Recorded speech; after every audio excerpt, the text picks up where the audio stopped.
Hello மக்களே, mid நைட்டில் சம்பவம் நடந்தது. பிக் பாஸ் அனௌன்ஸ் பண்ணுறாங்க, பாருக்கும் கமருக்கும் வந்து பேட்ரி கொடுங்கன்னு சொல்லிட்டு சபரி வந்து ஒரு செகண்ட் அப்படியே ஸ்டக் ஆகிட்டார். என்னது பேட்ரியா, அடப்பாவீங்களா அந்த மாதிரி நினச்சிருப்பார் போல். ஸோ பேட்ரி எடுத்துன்னு வந்து கமருதீன் கிட்ட கொடுக்கல, ஆக்சுவலி தூக்கி போட்டார் சீட்டில். எதுக்குடா தூக்கி போடுற, நீ வந்து கையில் கொடுக்க வேண்டியதானு சொல்லி கமருதீன் கேட்குறாங்க. நான் தூக்கிலாம் போடல, அங்கே தான் வச்சேன், உனக்கு வைக்கிறதுக்கும் தூக்கி போடுறதுக்கும் டிஃப்ரென்ஸ் இல்லையான்னு சொல்லிட்டு ரெண்டு பேரும் வந்து பேசுகிறாங்க. ஸோ அதுக்கப்புறம் இல்லை மச்சான்னு சொல்லி, மச்சாலாம் கூப்பிடாத, நீ என்ன சபரின்னே கூப்பிடுன்னு சொல்கிறாங்க. சரிடா ஓவராக நடிக்காதடா அப்படின்னு சொல்கிறாங்க.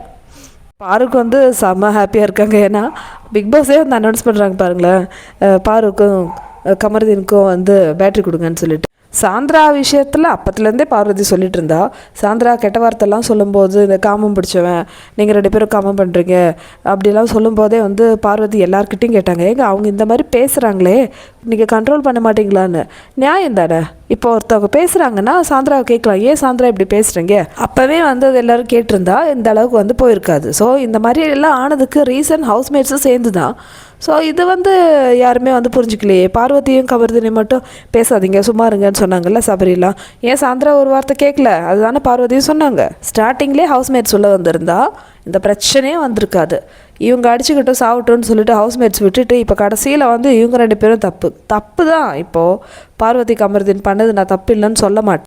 ஆனால் அதே தப்பை அந்த வீட்டில் பல முறைகள் வந்து நிறைய பேர் செஞ்சுருக்காங்க.